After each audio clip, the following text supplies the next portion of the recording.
हुनुहुन्छ म सोधिहाल्छु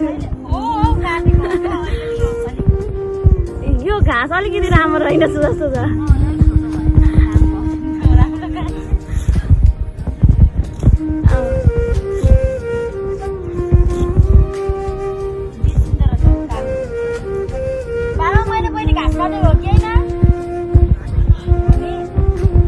यस्तै होला त नि पहिला पनि